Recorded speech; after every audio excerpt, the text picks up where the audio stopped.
জি, আলহামদুলিল্লাহ আমাদের হচ্ছে রেকর্ডিং অন হয়ে গেল। ঠিক আছে ইনশাআল্লাহ। আমরা যাই। আমি আজকে আমরা যারা নতুন যদি কেউ জয়েন করে থাকে আমি একটু বলে নেই। আর আমরা যারা পুরনো জয়েন করছি তারা তো জানি আমাদের কিন্তু প্রত্যেকটা রুকুর আসলে ৩ টা পড়া দেয়া থাকে এবং হচ্ছে আমি নরমালি যেটা চেষ্টা করি ক্লাসের শুরুতে আগে হলো হোমওয়ার্ক বলি। এরপর আমরা পড়া বা আলোচনা শুরু করি যেন আমরা অনেকেই সহজে বুঝতে পারি। যেমন আমাদের হোমওয়ার্ক থাকবে হলো প্রথমত এই রুকুর শুদ্ধ তিলাওয়াত নিশ্চিত করতে হবে। অর্থাৎ এই রুকু যেমন এটা জাস্ট ২ টা আয়াত বিশিষ্ট একটা রুকু। সো আগামী ৭ দিন ধরে আমরা বারবার এই আয়াতটা পড়বো, বারবার এই আয়াতটা শুনবো। এটা করলে আমাদের ইনশাআল্লাহ এই রুকুটা অনেকখানি শুদ্ধ হয়ে যাবে ইনশাআল্লাহ। এটা আমরা করব। দ্বিতীয়ত এই রুকুর নির্বাচিত শব্দার্থগুলো মুখস্থ করতে হবে। যেটা আমরা এতক্ষণ অনেকখানি কুড়িয়েছি আমাদের পরিপূর্ণ না হলেও। সো এটা আমরা বাসায় পড়ব যেহেতু পিডিএফটা আমি দিব ইনশাআল্লাহ। তৃতীয়ত এই রুকু নিয়ে পড়াশোনা করে একটা ৩ মিনিটের ছোট্ট বক্তব্য তৈরি করতে হবে আগামী শনিবারের মধ্যে। সো এইটা যারা পুরনো আমরা জয়েন করছি তারা জানি যে আমি কিন্তু এই বক্তব্যটা আসলে শুনতাম। সো মাঝখানে যেহেতু আমরা রমাদানের একদম শেষের দিকে ইতিকাফের কারণে কিছুদিন অফ রেখেছিলাম। যার ফলে আমাদের একটা ছন্দপতন ঘটছে। ওইটার ফলে আমরা এখনো শোনা হয় নাই আমরা লাস্ট কয়েকটা ক্লাসে। সো আমরা খুব রেগুলার হয়ে গেলে এইটা কিন্তু আমাদের ক্লাসের সবথেকে গুরুত্বপূর্ণ অংশ। যে আমি জাস্ট বলে যাবো, আমরা জাস্ট শুনে যাবো। এইটা করলে ওই অর্থে আমাদের এই হালাকার যে উদ্দেশ্য, কোরআন চর্চা করা, একে অপরকে আমি কোরআন পড়ে যেইটুকুন শিখেছি সেটা ক্লাসে শেয়ার করলাম। এই চর্চাটা আমরা হারিয়ে ফেলবো। সো এইটা আমি সবাইকেই বললাম, আমরা এই কাজটা করব। হোমওয়ার্কটা তৈরি করবার চেষ্টা করব যেহেতু আমি পিডিএফটাও দিব। সো ঠিক আছে ইনশাআল্লাহ। আজকে আমরা তাহলে সূরা বাকারার ৭ম রুকু তথা ৬০ এবং ৬১ এই দুটো রুকুই যে মানে এই দুটো আয়াত বিশিষ্ট জাস্ট এই ২ টা আয়াত যেহেতু এই রুকুটাতে এই দুটো আয়াত আমরা একটুখানি বিশ্লেষণ করি। খুব একটা হয়তো লম্বা হবে না। আমরা ইনশাআল্লাহ আগাই। আউযু বিল্লাহি মিনাশ শাইতানির রাজীম। বিসমিল্লাহির রহমানির রহিম। আল্লাহ সুবহানাহু ওয়া তাআলা আমাদের আল কোরআনে আ যখনই আমাদেরকে কোনো আদেশ করেন বা যখনই কোনো নিষেধ করেন, সো একটা ব্যাপার আমরা আসলে লক্ষ্য করেছি কিনা আল্লাহ সুবহানাহু ওয়া তাআলার প্রতিটি ডায়ালগের একটা স্টাইলই হলো বা একটা বৈশিষ্ট্য হলো আল্লাহ সুবহানাহু ওয়া তাআলা অতীতের কোনো স্টোরি বলেন, অতীতের কোনো গল্প, কোনো ইতিহাস এই বিষয়গুলো উপস্থাপন করবার মধ্য দিয়ে আল্লাহ সুবহানাহু ওয়া তাআলা আমাদেরকে শেখান। সো এরই ধারাবাহিকতায় আল্লাহ সুবহানাহু ওয়া তাআলা আমাদেরকে এই জায়গাটাতে অর্থাৎ ৭ নম্বর রুকুতে ৬০ এবং ৬১ এই দুটো আয়াতে বনী ইসরাইলের সময়কার একটা ঘটনা, মূসা আলাইহিস সালাম ওই জাতিকে কিভাবে গাইড করছিলেন, তারা মূসা আলাইহিস সালামের সঙ্গে কি করছিল, এই গল্পটা বা এই ঘটনাটা এই দুটো আয়াতে আল্লাহ সুবহানাহু ওয়া তাআলা উল্লেখ করছেন। সো এইটা মোটামুটি আমরা জানলাম। এখন লক্ষ্য করি যে স্পেসিফিক কোন ঘটনা এবং এইখান থেকে আমরা ইনশাআল্লাহ কি, কি শিখতে পারি। আউযু বিল্লাহি মিনাশ শাইতানির রাজীম। বিসমিল্লাহির রহমানির রহিম। আল্লাহ সুবহানাহু ওয়া তাআলা বলতেছেন যে وَإِذِ اسْتَسْقَىٰ مُوسَىٰ لِقَوْمِهِ فَقُلْنَا اضْرِب بِّعَصَاكَ الْحَجَرَ فَانفَجَرَتْ مِنْهُ اثْنَتَا عَشْرَةَ عَيْنًا قَدْ عَلِمَ كُلُّ أُنَاسٍ مَّشْرَبَهُمْ كُلُوا وَاشْرَبُوا مِن رِّزْقِ اللَّهِ وَلَا تَعْثَوْا فِي الْأَرْضِ مُفْسِدِينَ।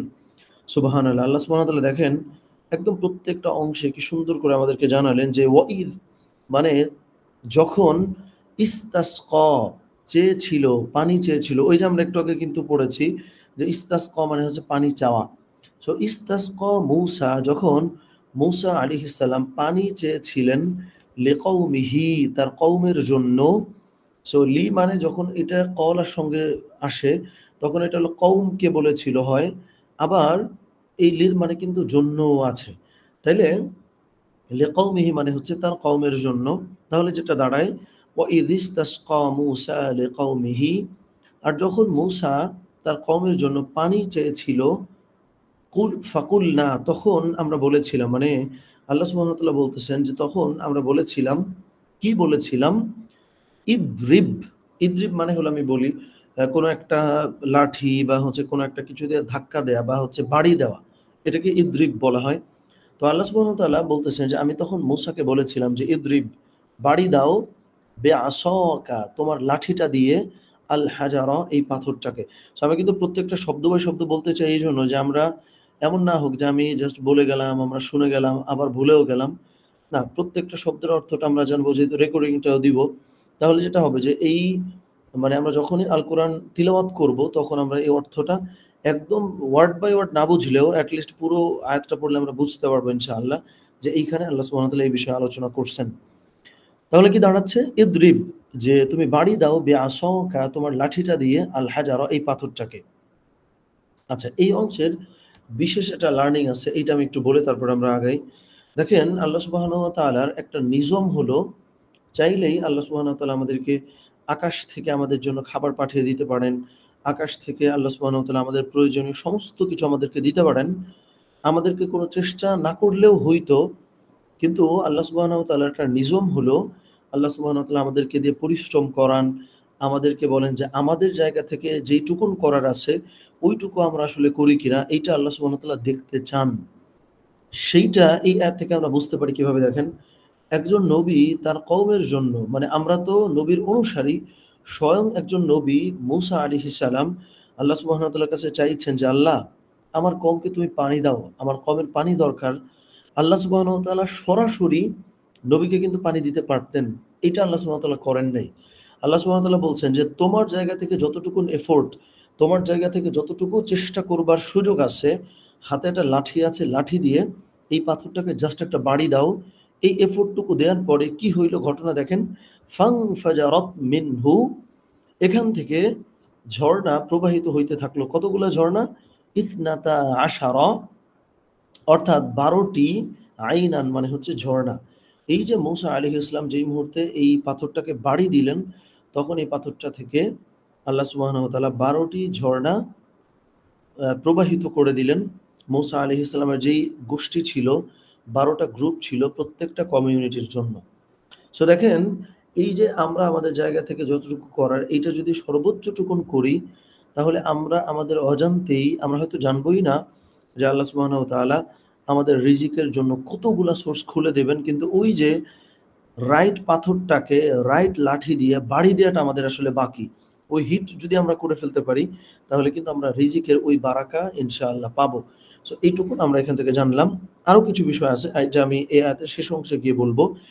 তো এরপরে আল্লাহ সুবহানাহু ওয়া তাআলা আবার বলতেছেন যে হলো, কদ আলিমা কুল্লু উনাসিম, অর্থাৎ কদ আলিমা, আলিমা মানে হচ্ছে জেনে নেওয়া, কুল্লু উনাসিন মানে হচ্ছে যে প্রত্যেকটা কমিউনিটি বা প্রত্যেকটা গ্রুপ, মাশরাবাহুম, তাদের হচ্ছে যে পানির যে জায়গা সেখানটা। আচ্ছা, আমাদের ক্লাসের হচ্ছে কোনো ভাই বা বোন আমি লক্ষ্য করতে পারছি না। আমাদের কারো বোধহয় ভিডিও অন আছে। আমরা একটু চেষ্টা করি ভিডিওটা অফ করে ফেলতে ইনশাআল্লাহ। নইলে স্ক্রিনে আমাদের যেই মানে কোরআনটা আছে, এটা অনেক সময় শো করে না।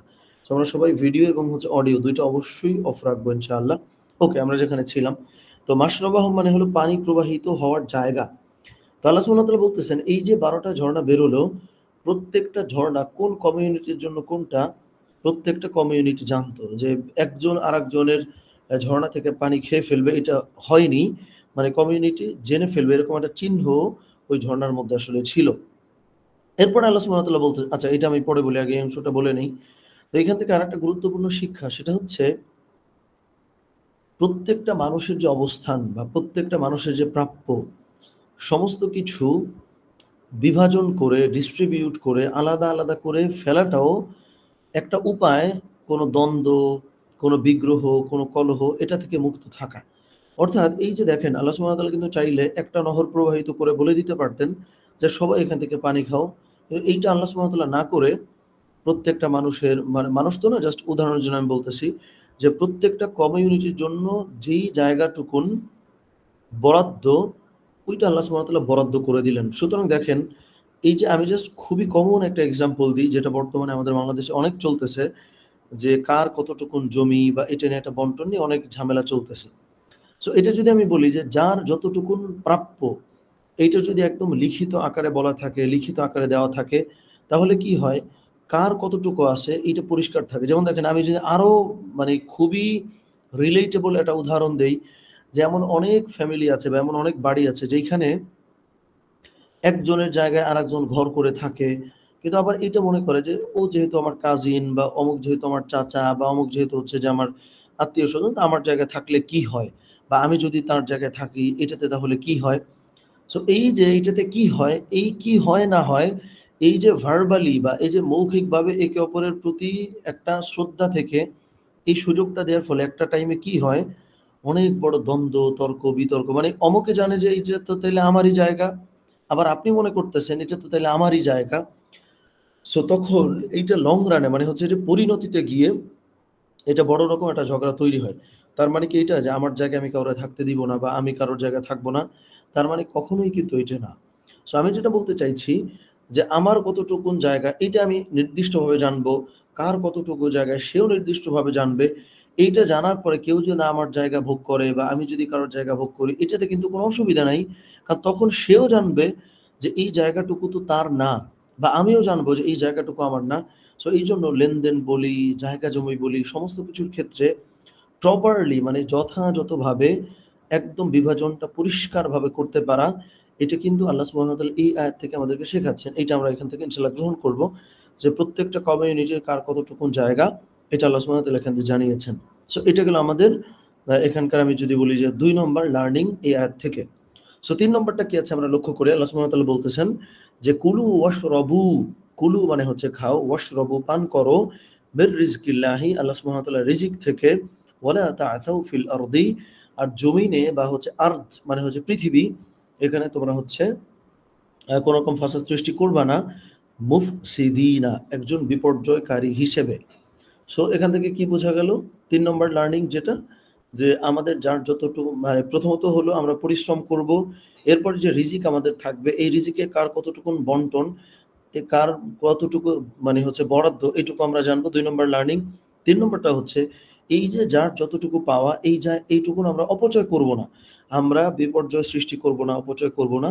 আমরা আমাদের যথাযথ প্রাপ্যটুকুন নিয়ে আমরা সেটা ভোগ করব ইনশাআল্লাহ। সো এটা হলো ৩ নম্বর লার্নিং আমাদের ৬০ নম্বর আয়াত থেকে। এরপরে ৬১ নম্বর আয়াতে চলে যাই। জাস্ট ২ টা আয়াত দিয়ে এই রুকুটা শেষ।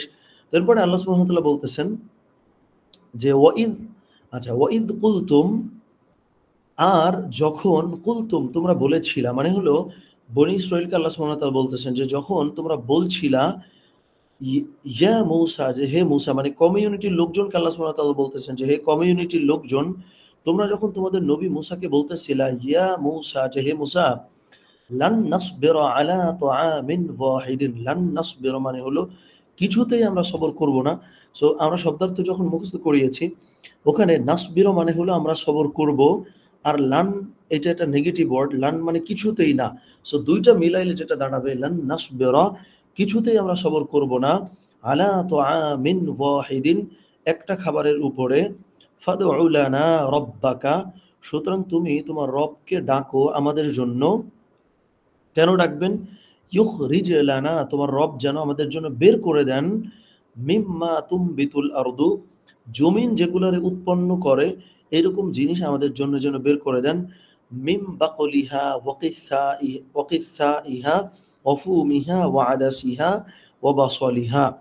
অর্থাৎ এইখানে আল্লাহ সুবহানাহু ওয়া তাআলা বলতেছেন যে কমিউনিটির লোকজন চেয়েছিল, বাকলুন মানে হচ্ছে যে আপনার সবজি, তারপরে কিসা ইহা মানে হচ্ছে কাঁকড়, একটা সবজি আছে না সেগুলো। তারপরে হচ্ছে যে ওয়াফু মিহা মানে হচ্ছে রসুন, ওয়াদ আসিয়া মানে হচ্ছে ডাল, ওয়াবাসলিহা মানে হচ্ছে যে পেঁয়াজ। সো মূসা আলাইহিস সালামের কমিউনিটি এটা বলতে আরম্ভ করলো যে হে মূসা, আল্লাহ যে আকাশ থেকে আমাদের জন্য একরকম খাবার পাঠান, এইটাতে আমরা আর পারছি না বা এইটাতে আমরা আর সবর করতে পারবো না। তুমি আল্লাহকে বলো যে জমিন উৎপন্ন করে এইরকম কাঁকড়, সবজি, তারপরে হচ্ছে যে ডাল, রসুন, এই খাবারগুলো আমাদের জন্য যেন তোমার রব আমাদের জন্য দেন। এইটা মূসা আলাইহিস সালামের কমিউনিটি আল্লাহ সুবহানাহু ওয়া তাআলার কাছে চাইলো। দেখেন, আল্লাহ সুবহানাহু ওয়া তাআলা কিন্তু অনেক কমফোর্ট দিচ্ছিলেন যে হচ্ছে যে তোমরা এই প্রশান্তিতে থাকবা, আমার দেওয়া রিজিক তোমরা হচ্ছে ভক্ষণ করবা, তুমি খুব সমস্ত কিছু খুব ইজিলি তোমরা গ্রহণ করবা। এইটা ওই কমিউনিটির জন্য আল্লাহ সুবহানাহু ওয়া তাআলা বরাদ্দ রেখেছিলেন। এরপরে যখন কমিউনিটির লোকজন চাইলো যে না আমরা এই এক খাবারের প্রতি আর পারছি না সবর করতে, এরপর আল্লাহ সুবহানাহু ওয়া তাআলা বললেন যে ক্বালা, মূসা আলাইহিস সালাম বললেন, কি বললেন?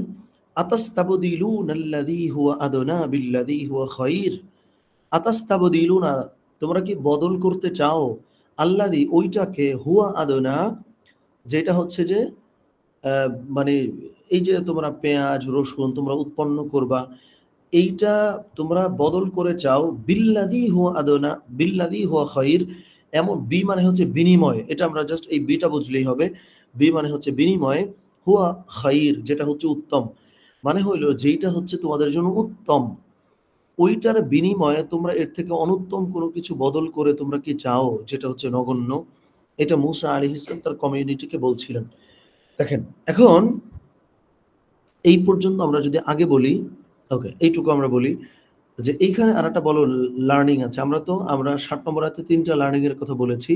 এই রুকুর ৪র্থ লার্নিং যদি আমরা লক্ষ্য করি যে আল্লাহ সুবহানাহু ওয়া তাআলা আমাদের জন্য কিন্তু মানে সহজ, স্বাচ্ছন্দ্য, আনন্দ, এইভাবেই আল্লাহ সুবহানাহু ওয়া তাআলা কিন্তু আমাদের জন্য আসলে চান।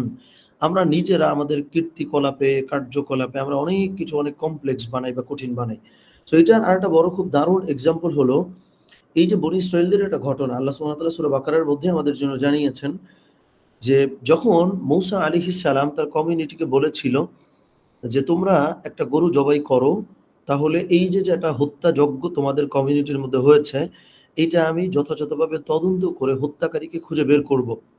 সো তখন তার কমিউনিটির লোকজন বলছিল যে গরুর রং কেমন হবে, তারপরে হচ্ছে যে গরু মোটা হবে না তাজা হবে, বয়স কেমন হবে, কোন প্রজাতির হবে, এরকম নানান প্রশ্ন করে এই বিধানটাকে মূসা আলাইহিস সালামের কমিউনিটি কিন্তু কঠিন করে ফেলেছিল।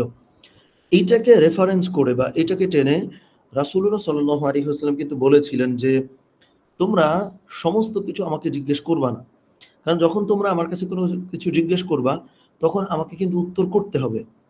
সো যখন আমি উত্তর করব, তখন সেটা তোমাদের জন্য কিন্তু কঠিন হয়ে যাবে। সুতরাং তোমাদের যে সেন্স আছে, তোমাদের কাছে যে কোরআন হাদিস আছে, ওইটাকে তোমরা বুঝে সমাধানটা বের করার চেষ্টা করো।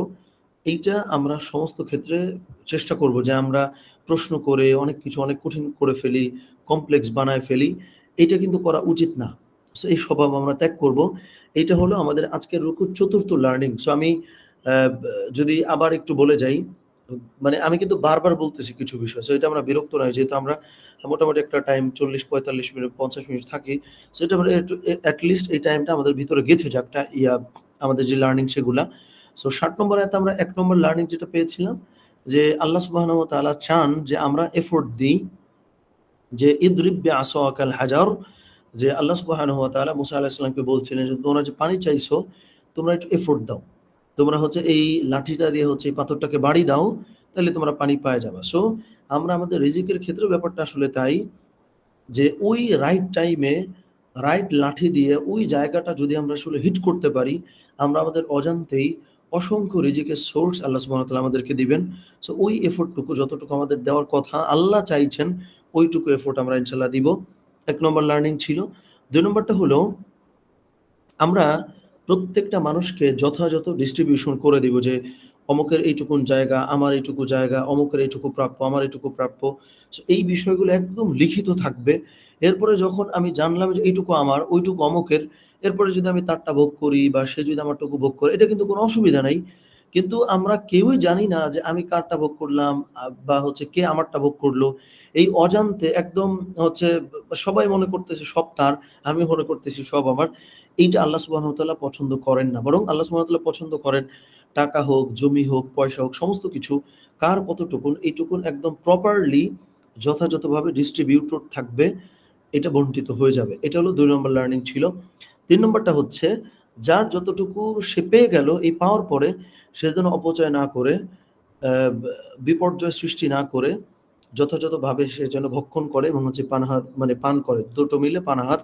এটা ৩ নম্বর ছিল। ৪ নম্বর যে লার্নিং আমরা পেলাম, সেটা হলো যে আল্লাহ সুবহানাহু ওয়া তাআলা আমাদের জন্য যতটুকু সহজ চেয়েছেন, ওইটাকে আমরা জটিল করব না। সো এখানে একটা প্রশ্ন আসতে পারে যে একটু আগে আল্লাহ সুবহানাহু ওয়া তাআলা আমাদেরকে এফোর্ট দিতে বললেন যে পাথরে হচ্ছে তোমরা বাড়ি দাও।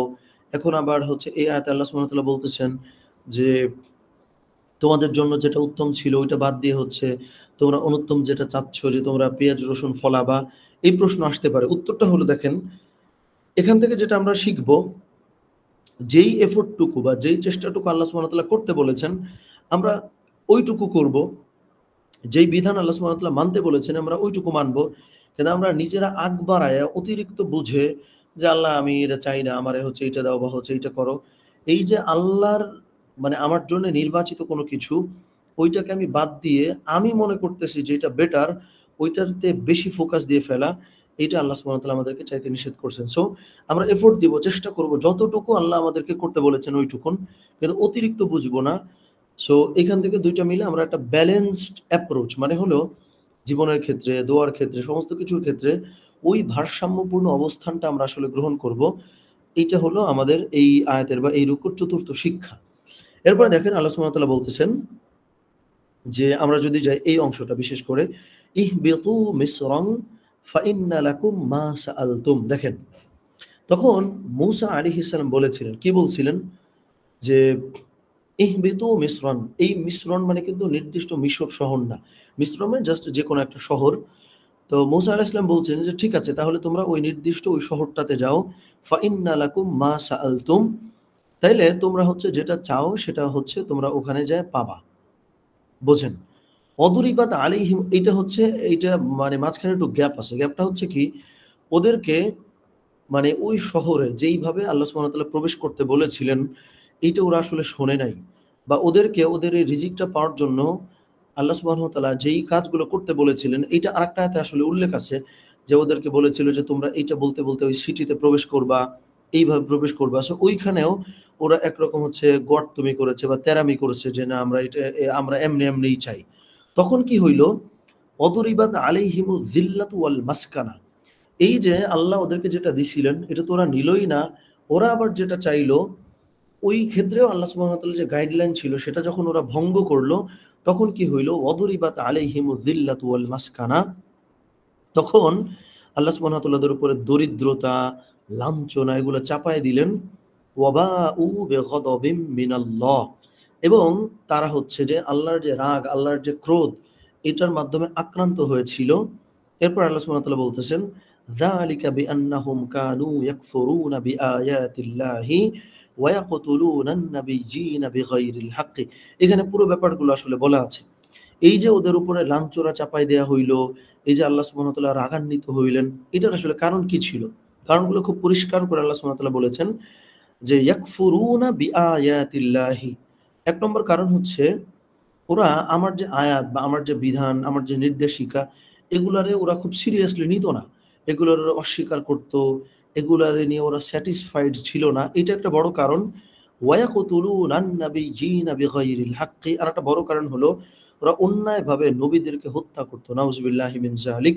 যেটা বর্তমানে আপনি হয়তো বিভিন্নভাবে লক্ষ্য করবেন যে মুসলিমদেরকে নানানভাবে নিধন করবার চেষ্টা করা হয়, হত্যা করবার চেষ্টা করা হয়। সো এই পাপাচার বা এই বৈশিষ্ট্য কিন্তু বনী ইসরাইলের বৈশিষ্ট্য।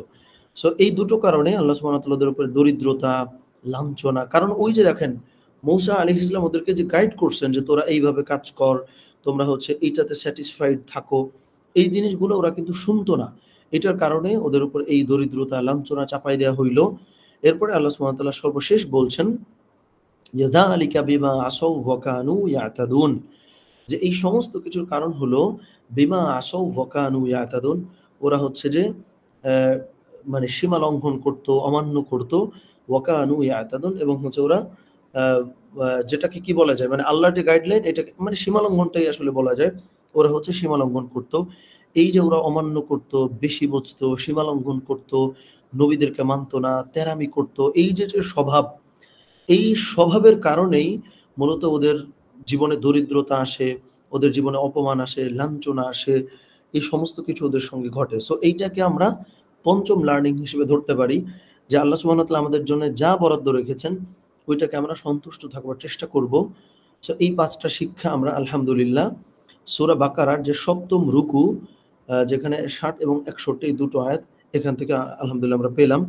সো আমি যদি একটু হোমওয়ার্কটা আবার একটু বলে যাই, আমরা এরপরে ইনশাআল্লাহ ক্লাসটা মোটামুটি শেষ করব। যেহেতু আজকে আমরা ৫:৩০ দিক থেকে শুরু করবার চেষ্টা করেছি। আলহামদুলিল্লাহ যেহেতু ফজরটা অনেকখানি আগেই হয় এখন আলহামদুলিল্লাহ। ওকে। সো এখন তাইলে আমরা এই রুকুটার যেই সূরা বাকারার ৭ম রুকু, এইটার আমি এই লেকচারটা দিয়ে দিব রেকর্ডিংটা ইনশাআল্লাহ এবং হচ্ছে পিডিএফ এটাও দিয়ে দেব, যেটা আমরা কিন্তু টেলিগ্রাম গ্রুপে দিই। কারণ টেলিগ্রামে এই জিনিসগুলো অনেকদিন ধরে সংরক্ষিত থাকে। WhatsApp এ আসলে এটা চলে যায়। সো তাহলে আমরা কি করব? এই ৭ম রুকু তথা ৬০ এবং ৬১ দুটো আয়াতের আমরা প্রথমত শুদ্ধ তিলাওয়াতটা নিশ্চিত করব, বারবার এই তিলাওয়াতটা আমরা বলবো এবং শুনবো। দ্বিতীয়ত এই রুকু নির্বাচিত শব্দার্থগুলো মুখস্থ করব, যেটা আমি ক্লাসের শুরুতে মুখস্থ করাইছি আলহামদুলিল্লাহ। তৃতীয়ত এই রুকু নিয়ে আমরা পড়াশোনা করে ৩ মিনিটের একটা ছোট্ট বক্তব্য রেডি করব আগামী শনিবারের মধ্যে। এটা করে আমি অবশ্যই নেক্সট ক্লাসে আমি খুব সিরিয়াসলি আপনাদের কাছ থেকে এই পড়াটা ইনশাআল্লাহ শুনবো। মানে ৭ম রুকুর আপনাদের আসলে লার্নিং কি? মানে আপনারা ঘাটাঘাটি করলেন, পড়াশোনা করলেন, কি পেলেন?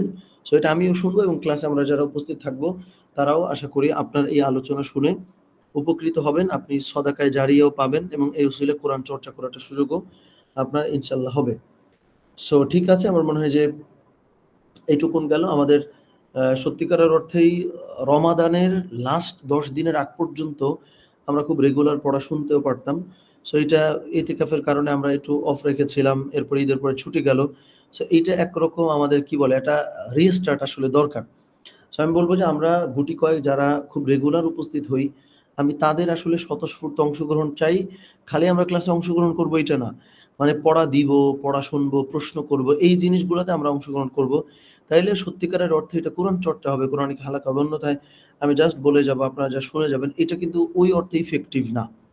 কারণ হলো দেখেন, আমি যতই বলি না কেন, আমরা ক্লাসে অন্য যে কেউ যদি একটুখানি ঘাটাঘাটি করি, পড়াশোনা করি, আল্লাহ সুবহানাহু ওয়া তাআলা আপনার অজান্তেই হয়তো আপনার মধ্য দিয়ে এমন একটা কিছু আমাদেরকে পাওয়ার সুযোগ দিবেন, যেটা আপনি নিজেও জানতেন না যে এই ঘাটাঘাটি করতে গিয়ে আমি এই জিনিসটা আবিষ্কার করব। সো এইটাই তো আপনার জীবনের সেরা অ্যাচিভমেন্ট হবে। এইটা যে আমি বা আমরা যে কেউ এটা আমাদের জীবনে যখন বাস্তবায়ন করব, এই একটা উসিলাই তো আপনার জান্নাতের বড় উসিলা হইতে পারে, তাই না? সো এই বিষয়গুলো আমরা ফলো করব। তো ঠিক আছে, আমার মনে হয় যে আমরা আস্তে, আস্তে আরো খুব যত্নবান হব আমাদের এই কোরআন ক্লাস বা কোরআন সেশন সম্পর্কে। সো আমি আ এখন না, আমি ২৪ ঘন্টার মধ্যে পিডিএফটা অবশ্যই এখনই দিয়ে দেয়া যাবে, অসুবিধা নাই। রেকর্ডিংটা পেতে একটু সময় লাগে, ০.৫ ঘন্টা বা ৪৫ মিনিট। এটা পেলে আমি দিনের মধ্যে যেকোনো টাইমে রেকর্ডিংটাও টেলিগ্রামে দিয়ে দিব ইনশাআল্লাহ, আর পিডিএফটাও দিয়ে দিব। তো আল্লাহ সুবহানাহু ওয়া তাআলা আমাদের সকলকে কোরআনের সঙ্গে থেকে সত্যিকারের অর্থেই যে সমৃদ্ধ জীবন বলতে যেটা বোঝায়, সেই সমৃদ্ধি আমাদের জীবনে আসুক। সেই তৌফিক আল্লাহ সুবহানাহু ওয়া তাআলা আমাদেরকে দিন এবং ওইটুকুন চেষ্টা আমরা যেন করি, সেই তৌফিক আল্লাহ সুবহানাহু ওয়া তাআলা আমাদেরকে দান করেন। আমিন। আসসালামু আলাইকুম ওয়া রাহমাতুল্লাহি ওয়া বারাকাতুহু।